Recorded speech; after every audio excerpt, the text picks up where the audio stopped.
हमारे पूरे आज तक परिवार की ओर से आप सभी को स्वतंत्रता दिवस की हार्दिक शुभकामनाएं। 78वें स्वतंत्रता दिवस के अवसर पर प्रधानमंत्री नरेंद्र मोदी ने लाल किले से झंडा फहराया और इस अवसर पर प्रधानमंत्री नरेंद्र मोदी ने देश की उन्नति, विकास, प्रगति की बात की। सामाजिक, आर्थिक, ताना बाना समेत हर मुद्दे पर अपनी बात रखी। पीएम मोदी ने बिना नाम लिए विपक्ष पर भी हमला किया और कहा कि निराशा से बाहर निकलो। प्रधानमंत्री नरेंद्र मोदी ने इस बार लगभग 98 मिनट का भाषण दिया। प्रधानमंत्री के भाषण की कुछ प्रमुख बातें आइए हम आपको बताते हैं।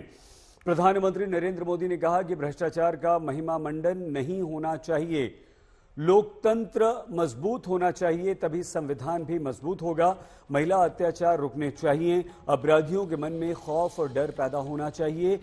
मजबूती लोकतंत्र संविधान की भूमिका, लोकतंत्र की मजबूती में संविधान की भूमिका है। अत्याचारियों में डर पैदा करना जरूरी है, अपराधियों के मन में खौफ, डर होना चाहिए। और हमारे देश में बार बार चुनाव के कारण विकास की गति प्रभावित होती है, इसलिए एक राष्ट्र एक चुनाव होना चाहिए। प्रधानमंत्री नरेंद्र मोदी ने एक राष्ट्र एक चुनाव की बात एक बार फिर से लाल किले की प्राचीर से स्वतंत्रता दिवस के अवसर पर कहा। हिंदुओं की सुरक्षा सुनिश्चित करनी होगी, बांग्लादेश का उल्लेख करते हुए कहा। बांग्लादेश में हिंदुओं की सुरक्षा, कोमल सिविल के लिए आज प्रधानमंत्री ने सेक्युलर सिविल कोड शब्द का नया इस्तेमाल किया है। परिवारवाद, जातिवाद से भारतीय राजनीति को नुकसान हुआ है और लगातार कांग्रेस पर, राहुल गांधी परिवार पर परिवारवाद का आरोप लगाया जाता है बीजेपी की तरफ से। प्रधानमंत्री नरेंद्र मोदी ने कहा कि भारत में हो ओलंपिक 2036, इसके लिए हम तैयारी करें और अपनी दावेदारी पेश करें और 2036 का ओलंपिक जो हमारे साथ होगा। अब देखिए कौन सा शब्द कितनी बार उन्होंने इस्तेमाल किया। प्रधानमंत्री नरेंद्र मोदी ने देश 61 बार इस्तेमाल किया, 59 बार उन्होंने भारत का नाम लिया और इसके अलावा देशवासी शब्द का इस्तेमाल 45 बार किया, विश्व को 34 बार उन्होंने इस्तेमाल किया और इसी तरह से अन्य शब्द जो हैं। Data intelligence unit India today की उसने ये आंकड़ा निकाला है और ये डेटा आपके सामने रखा है। तो युवा शब्द का 43 बार इस्तेमाल किया है। सपना, यानी कि सपनों का भारत, हमें हमारे सपनों के भारत को पूरा करना है। अब प्रधानमंत्री नरेंद्र मोदी का ये 11वां भाषण था। देखिए सबसे पहले उन्होंने कितने मिनट भाषण दिए, हम 2019 से यहां पर आपको बताएं तो 92 मिनट, 2020 में भी 92 मिनट था, 21 में थोड़ा सा घटा 86 मिनट हुआ, 18 में ये 83 मिनट था, 17 में 56 मिनट था, 2014 में पहला भाषण उनका 65 मिनट का था, यानी 1 घंटा 5 मिनट, 15 में 86, 94। तो प्रधानमंत्री नरेंद्र मोदी के लाल किले के प्राचीर से स्वतंत्रता दिवस के अवसर पर दिए गए भाषण में क्या विशेष था, ये बताएं आप। हम संकल्प के साथ तो बढ़ तो रहे हैं, बहुत आगे बढ़ रहे हैं, लेकिन ये भी सच है कि कुछ लोग होते हैं जो प्रगति देख नहीं सकते। कुछ लोग होते हैं जो भारत का भला सोच नहीं सकते हैं। जब तक खुद का भला न हो तब तक उनको किसी का भला अच्छा नहीं लगता है। ऐसी विकृत मानसिकता से भरे हुए लोगों की कमी नहीं होती है। क्या कोई कल्पना कर सकता है कि मेरे ही देश में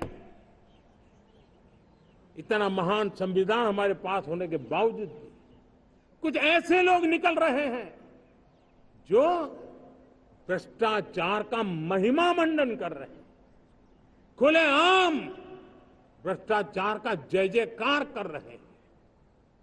समाज में इस प्रकार के बीज बोने का जो प्रयास हो रहा है, भ्रष्टाचार का जो महिमा मंडन हो रहा है, भ्रष्टाचारियों की स्वीकार्यता बढ़ाने का जो निरंतर प्रयास चल रहा है, वो स्वस्थ समाज के लिए बहुत बड़ी चुनौती बन गया है। मेरे प्यारे देशवासियों, जब मैं देश में एक चिंता हमेशा कहता हूं, परिवारवाद, जातिवाद भारत के लोकतंत्र को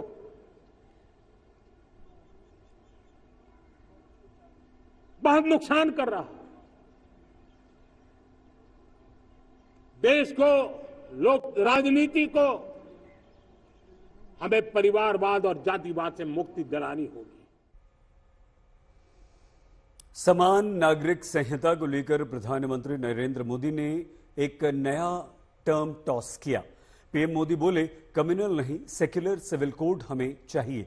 प्रधानमंत्री नरेंद्र मोदी ने किसी का नाम नहीं लिया, लेकिन इशारों ही इशारों में बहुत कुछ कह दिया।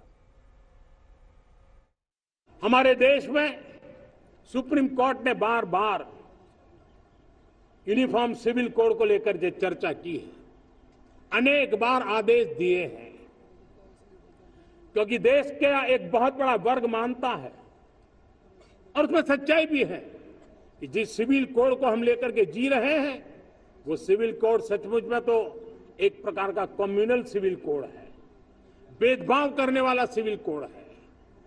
जो संविधान निर्माताओं का सपना था, उस सपने को पूरा करना हम सबका दायित्व है।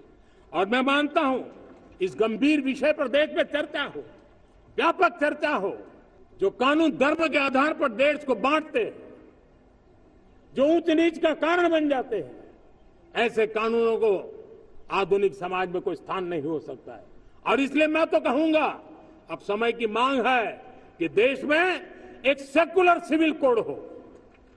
हमने कम्युनल सिविल कोड में 75 साल बिताए हैं, अब हमें सेक्युलर सिविल कोड की तरफ जाना होगा और तब जाकर के देश में धर्म के आधार पर जो भेदभाव हो रहे हैं, सामान्य नागरिक को जो दूरी महसूस होती है, उससे हमें मुक्ति मिलेगी।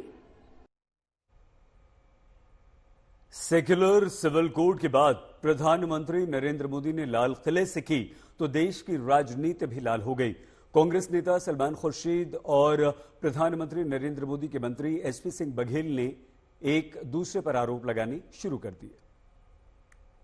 Constitution is first, constitution is above everything. Prime minister भी कहते हैं constitution is above everything. Constitution जो अलाउ करेगा वही तो होगा। सर, पीएम ने कहा है कि अभी कम्युनल सिविल कोड है देश में, और सेक्युलर सिविल कोड जो है वो बहुत कहने के बहुत तरीके होते हैं। देश का कोई कानून ऐसा नहीं होना चाहिए जो किसी जात, क्षेत्र, धर्म के लोगों का तुष्टीकरण करती हो, क्योंकि प्रधानमंत्री चाहते हैं कि अब देश संविधान और कानूनों से चले, न कि परंपराओं, रीत रिवाजों या कबीलाई संस्कृति, कबीलाई रिवाजों से चले।